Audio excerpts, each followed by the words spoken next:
Hi student, welcome to my channel. तो आज हम स्टार्ट करेंगे जो हमारी एक्सरसाइज है 13.4। ठीक है। लेकिन इस एक्सरसाइज के क्वेश्चन करने से पहले हम थोड़ा सा इसकी इंट्रोडक्शन देखेंगे। ये जो आपकी एक्सरसाइज है ये एक फ्रस्टम ऑफ कोन को लेके है। तो सबसे पहले तो फ्रस्टम ऑफ कोन क्या है, कैसे बनेगा, क्या क्या उसके फॉर्मूले है, वो सारी चीज़ें हम देखेंगे। फिर हम इसके क्वेश्चन करेंगे। तो फ्रस्टम ऑफ कोन करने से पहले देखो कोन के बारे में थोड़ा सा रिवाइज कर लेते हैं। जैसे कोन पढ़ रहे हैं हम ना, तो कोन आपकी अगर डायग्राम की बात करें तो कुछ इस तरह की शेप होती है जिसमें ये इसका रेडियस होता है, ये एच हाइट और एल क्या था, स्लांट हाइट। ये सारी चीज़ें हमने डिटेल में पढ़ी हुई है। अब कोन के फॉर्मूले, अगर इसके कर्व्ड सरफेस एरिया की बात करें तो फॉर्मूला था आपके पास पाई आर एल, एल क्या है वहाँ पे स्लांट हाइट, और अगर ये नहीं दी है तो इसको निकालने का फॉर्मूला है हमारे पास H square plus R square ऊपर से अंडर रूट। ठीक है, ये सारी चीज़ें हमने देखी हुई है। उस तरह से टोटल सरफेस एरिया, अब कर्व्ड सरफेस एरिया, और इसमें प्लस क्या हो रहा है, देखो ये वाला बेस, बेस भी एक सर्कल है तो ये पाई आर स्क्वेयर, और ये पाई आर कॉमन तो यहाँ से एल और यहाँ से आर रह गया तो एल प्लस आर। और वॉल्यूम इसका होता है हमारे पास pi R H, sorry pi R H नहीं, पाई आर एच तो आपका सिलेंडर का होता है, इसका होता है 1/3 पाई आर स्क्वेयर एच। सिलेंडर का होता है ना पाई आर स्क्वेयर एच, तो इसका होता है हमारे पास 1/3 पाई आर स्क्वेयर एच, ये इसका वॉल्यूम होता है। अब बात करते हैं हम फ्रस्टम ऑफ ए कोन। तो देखो फ्रस्टम ऑफ ए कोन पहले तो कैसे बनेगा फ्रस्टम ऑफ ए कोन। तो जैसे कोई हमारे पास कोन है इस तरह से, ठीक है, हमारे पास एक कोन है इस तरह से, ये इसका बेस है और ये वाली इसकी हाइट होती है जैसे आपको पता है, और यहाँ से यहाँ इसका रेडियस हो गया और ये स्लैंट हाइट होती है एच। ये कोन है। अब देखो अगर हम इस कोन को इसके बेस के पैरेलल कहीं से काटते हैं, जैसे बेस है ना इसका, ऐसे इसके पैरेलल कहीं से इसको कट कर दें, जैसे मान लो हमने इसको ऐसे कट कर दिया, ऐसे बिल्कुल इसके पैरेलल, बेस के पैरेलल, ये ऊपर वाला पार्ट अलग कर दिया। ये ऊपर वाला पार्ट तो देखो दोबारा आपके पास एक कोन ही बच जाएगी जो छोटी हो जाएगी हाइट में, लेकिन बच तो कोन ही जाएगी। लेकिन जो नीचे वाला पार्ट बचेगा, अब देखो नीचे वाला पार्ट बचेगा कुछ इस तरह से आपके पास, यहाँ से नीचे देखो, यहाँ से नीचे, यहाँ से ऊपर वाला पार्ट कट कर दिया हमने, और ये नीचे बेस तो इसका ऐसे रहेगा, ये इस तरह के, ठीक है। इस तरह से बचेगा हमारे पास नीचे वाला पार्ट ये वाला, और ये ऊपर वाला पार्ट बचेगा। तो जो इस तरह की शेप हमारे सामने आएगी जब हम किसी कोन को ऐसे पैरेलली काटेंगे उसके बेस के, तो उसको बोलते हैं हम फ्रस्टम ऑफ ए कोन। ये बना अब हमारे पास frustum of a cone, frustum of a cone, ठीक है। जैसे इसको उल्टा करके समझते हैं, देखो अगर इसको उल्टा कर देना तो ये किस शेप में आएगा हमारे पास, कुछ इस शेप में दिखेगा, जैसे कि हमारे ग्लास दिखते हैं जो घर में देखो यूज़ करते हैं हम, स्टील वगैरह के ग्लास, वो भी कुछ इसी तरह के शेप के होते हैं। या अगर थोड़ी बड़ी शेप की बात करें तो जैसे पानी के टब वगैरह होते हैं, तो ये होते हैं हमारे पास फ्रस्टम ऑफ ए कोन, ठीक है। अब देखो इसमें फ्रस्टम ऑफ ए कोन में आपको देखो दो सर्कुलर एंड दिख रहे हैं, सर्कुलर फेस बोल सकते हैं आप इनको, एक ये वाला एक ये वाला। वैसे ये आया आपका मेन, देखो ये हुआ ना इसका बेस नीचे वाली साइड, तो ये कि यहाँ पे दिखेगा, उसका भी एक अपना डायमीटर होगा और अपना क्या होगा, रेडियस होगा जो कि मेन कोन का है। और एक पार्ट वैसे ही यहाँ पे आएगा, और एक इनके बीच में क्या होगी, हाइट होगी। और स्लांट हाइट तो वैसी रहेगी, स्लांट हाइट भी हाइट भी, लेकिन रेडियस अब दो आ रहे हैं, एक रेडियस यहाँ पे और एक रेडियस यहाँ पे। तो ये जो बेस का रेडियस होगा, या ये देखो ये बड़े वाला रेडियस, बेस क्या होगा, बड़ा होगा ना इसका ये वाला, ठीक है। तो ये वाला जो रेडियस है, जैसे इसको हम अगर R1 बोल दें और इसको अगर R2 बोल दें, R2 लिया हमने ऊपर वाले फेस का रेडियस और R1 लिया इसके बेस का रेडियस, ठीक है। तो ये बना हमारे पास फ्रस्टम, और ये तो हाइट तो वही होगी इसकी जो होती है, और स्लांट हाइट भी वैसे ही आएगी। अब देखते हैं हम इसके फॉर्मूले कि इसके फॉर्मूले क्या क्या रहेंगे। तो देखो यहीं पे लिखते हैं हम साथ में ही कि एक पहला तो अगर हमने मान लो इसका यही निकालना है, कर्व्ड सरफेस एरिया ही निकालना है, ठीक है। तो यहीं पे लिख रहा हूँ मैं curved surface area of frustum of a cone, frustum of a cone के ये कोन वाले इधर साइड कर लिए, curved surface area of frustum of a cone. तो ये आ जाएगा हमारे पास, इसका जो फॉर्मूला रहेगा, जैसे सिंपल के लिए था पाई आर एल, अब यहाँ पे देखो रेडियस दो हो गए ना, एक R1 एक R2, तो इसका फॉर्मूला आप लोगों ने याद रखना, R1 प्लस R2, आर की जगह आएगा अब R1 प्लस R2 और L, ठीक है। कर्व सरफेस एरिया का फॉर्मूला बना है हमारे पास, पाई आर की जगह R1 प्लस R2 और आगे L, ठीक है इतना। अब दूसरा देखते हैं इसका टोटल सरफेस एरिया। अब देखो टोटल सरफेस एरिया क्या होगा इसका, टोटल सरफेस एरिया में जैसे कोन में तो एक ही बेस आता था, ठीक है, एक ही सर्कुलर शीट लगती थी ऊपर से, इसमें तो अब दोनों साइड से ओपन है, तो अब दोनों अगर साइड बंद करनी है तो यहाँ भी एक सर्कल लगेगा और नीचे भी एक सर्कल लगेगा, तो ये तो आएगा ही आएगा, ठीक है। ये तो हमारे पास आएगा ही आएगा। तो अगर टोटल सरफेस एरिया की बात करें हम इसके, साथ में देखो क्या आएगा वो हमारे पास, पाई, और साथ में आगे क्या है आपके पास, ये एल तो होना ही होना, मतलब ये तो इतना पार्ट तो आएगा ही आएगा, पाई R1 R2, ये वाला पार्ट तो आएगा ही आएगा, प्लस देखो अब एक बेस यहाँ है इसका, तो इसका एरिया क्या होगा, सर्कुलर है ना ये, तो इसका एरिया होगा पाई आर, आर है यहाँ पे R1, तो पाई R1 स्क्वेयर, क्योंकि पाई आर स्क्वेयर होता है सर्कल का एरिया, और प्लस एक ऊपर वाला पार्ट होगा जिसका रेडियस R2 है, तो इसका आएगा हमारे पास पाई R2 स्क्वेयर। ठीक है, तो ये बन गया इसका।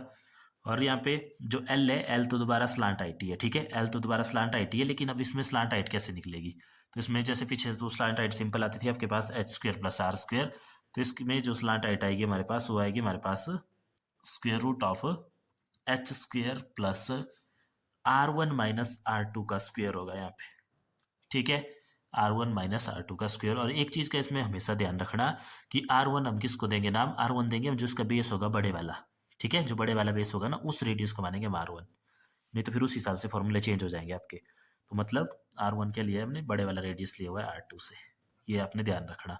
तो ये गया इसके कर्व्ड सरफेस एरिया का फार्मूला, और ये हो गया हमारे पास इसके टोटल सरफेस एरिया का फार्मूला। और अब देखते हैं लास्ट इसमें हमारे पास वॉल्यूम, तो जो वॉल्यूम रहेगा इसका, वॉल्यूम का फार्मूला वो रहेगा हमारे पास 1/3 पाई, 1/3 ना, पाई एच, ये तो सेम रहेगा, पाई और एच। यहाँ पे जो R² है हमारे पास, ये हो जाएगा हमारे पास इसमें, इसकी जगह आएगा R1 का स्क्वायर प्लस R2 स्क्वायर, और आगे आएगा प्लस R1 R2, ठीक है, R1 R2, ये ध्यान रखना यहाँ पे R1 R2 होगा, 2R1 R2 नहीं होगा जैसे A+B का स्क्वायर होता था, वह है वैसा ही सेम है A² + B², बट यहाँ पे 2AB नहीं है, AB आएगा सिंपल। तो ये हो गया इसके वॉल्यूम का फार्मूला हमारे पास। तो फर्स्ट टर्म ऑफ कोन का कर्व सरफेस एरिया का फार्मूला आ गया हमारे पास, पाई R1 + R2L, total surface area, curve surface area plus उसमें दोनों बेस का एरिया हो जाएगा, ठीक है, फिर पाई कॉमन करके हम इनको अलग अलग लिख सकते हैं, जैसे अगर यहाँ से पाई कॉमन कर ले तो अंदर फिर ये बच जाएगा जो भी बचेगा, ठीक है।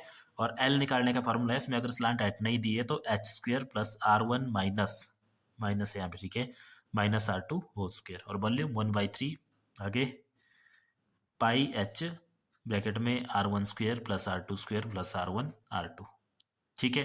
तो ये हो गया इसकी बेसिक इंट्रोडक्शन। अब देखते हैं हम इसके क्वेश्चन। तो सबसे पहले देखते हैं क्वेश्चन नंबर 1।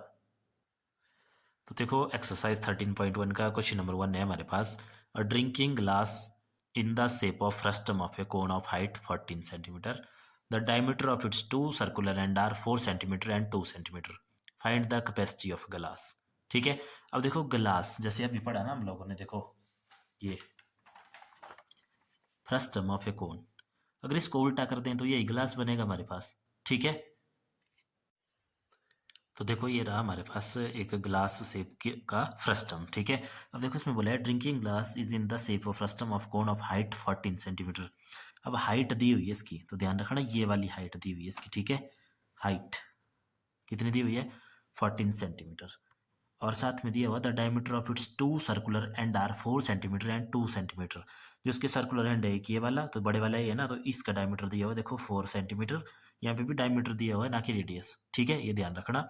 और दूसरे एंड का रेडियस दिया हुआ है हमारे पास इसमें 2 सेंटीमीटर।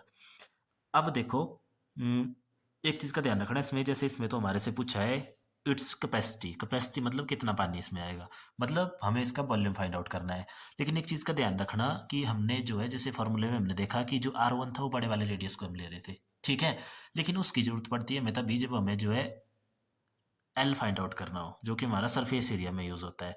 बाकी वॉल्यूम के टाइम आप आर इसको भी ले सकते हैं तो इसको भी ले सकते हैं, वहाँ से कोई प्रॉब्लम नहीं आएगी, ठीक है। तो जैसे तो चलो जैसे बड़े वाले को आर ले रहे थे तो हम R1 ले रहे थे, तो हम इसी वाले रेडियस को हम R1 लेंगे और इसको हम क्या ले लेंगे R2 ले लेंगे, ठीक है। तो चलो स्टार्ट करते हैं, जो जो दिया हुआ है सबसे पहले वो लिखते हैं। तो गिवन, गिवन देखो height of frustum of cone हमें दी हुई है, height of frustum of cone H, एक ही हाइट है तो एच से ले लेंगे इसको, ये हमारे पास 14 सेंटीमीटर।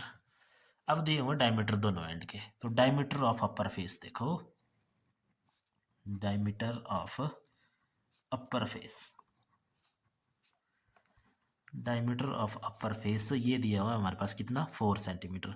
तो अगर इसका रेडियस अगर लें हम तो रेडियस आ जाएगा इसका, इसको R1 ले लेते हैं तो R1 आ गया हमारे पास 4/2 सेंटीमीटर, दैट इज 2 सेंटीमीटर। ठीक है, उसी तरह से diameter of lower face, diameter of lower face ये दिया हुआ हमारे पास 2 सेंटीमीटर, तो यहाँ से भी इसका रेडियस निकाल लेते हैं हम, radius of lower face R2, ये आ जाएगा हमारे पास 2/2 सेंटीमीटर, दैट इज 1 सेंटीमीटर। ठीक है इतना। अब देखो हमारे से पूछा है इसकी कैपेसिटी ऑफ ग्लास, तो कैपेसिटी ऑफ ग्लास यहाँ से मैं क्लियर है कि वॉल्यूम ऑफ फ्रस्टम के इक्वल होगा, तो therefore capacity of glass, capacity का मतलब इसमें कितना पानी आएगा, तो कितना पानी आएगा, जितना इस फ्रस्टम का वॉल्यूम होगा उतना, तो capacity of glass is equal to volume of frustum, volume of frustum of a cone, frustum of a cone. और volume of a frustum of a cone का फॉर्मूला क्या था हमारे पास, ये था हमारे पास 1/3 पाई, ये देखो ये जो अभी पढ़ा हमने 1/3 पाई h और ब्रैकेट में R1² plus R2² plus R1 R2, तो पाई h और ब्रैकेट में R1² plus R2² plus R1 R2। ठीक है इतना कर दो वैल्यू पुट, तो देखो यहाँ से आ जाएगा हमारे पास 1/3 और पाई की वैल्यू 22/7, h की वैल्यू आ गई 14 और R1 है हमारे पास ये, तो 2² प्लस R2 है 1, तो 1 का स्क्वायर प्लस R1 2 है 2 × 1 कर देते हैं सॉल्व, देखो काट देते हैं, जो कट जाएगा 2 आ गया यहाँ पे, ये आ गया हमारे पास 1/3 × 22 × 2 और ब्रैकेट सॉल्व करेंगे तो 2 का स्क्वायर हो गया हमारे पास 4 प्लस 1 का 1 प्लस 2 1 जा 2, तो ये आ गया हमारे पास 1/3 × 22 × 2 और अंदर 7 प्लस 4 प्लस 1 5, 5 प्लस 2 7 मल्टीप्लाई में। ठीक है, अब इसको मल्टीप्लाई करते हैं तो ये आ गया हमारे पास 22 2 हो गया 42 × 7/3। ठीक है, तो कर दो इसको मल्टीप्लाई, तो 7 4 जा 28, 2 कैरी 7 4 जा 28 और 2, तो ये आ गया हमारे पास 308/3 और सारे ये जो इसके मेजर थे सेंटीमीटर में थे, तो वॉल्यूम क्यूब सेंटीमीटर क्यूब। ठीक है, इसको और ज़्यादा सिंपल करके भी आप लिख सकते हैं, जैसे एनसीईआरटी बुक में इसका सॉल्यूशन दिया है, तो देखो उसमें क्या करेंगे हम 308 को 3 से डिवाइड कर देंगे, 3 1 जा 3, फिर नीचे है 0, तो 3 0 जा 0, अब नीचे आया हमारे पास 8, तो 3 2 जा 6 2, तो आपको बताइए क्या होता है Q और ये क्या होता है D, ये R होता है, तो इसको कैसे लिख सकते हैं, ये नीचे वाला नीचे आता है ना। ठीक है, D Q यहाँ सामने लिखते हैं हम, तो Q आया हमारे पास यहाँ पे 102 और R ऊपर आता है तो R है 2, तो ये 2 आ गया ऊपर। ठीक है, सेंटीमीटर क्यूब, इस फॉर्म में जो एनसीईआरटी की बुक में लिखा है। तो ये था हमारा क्वेश्चन नंबर 1।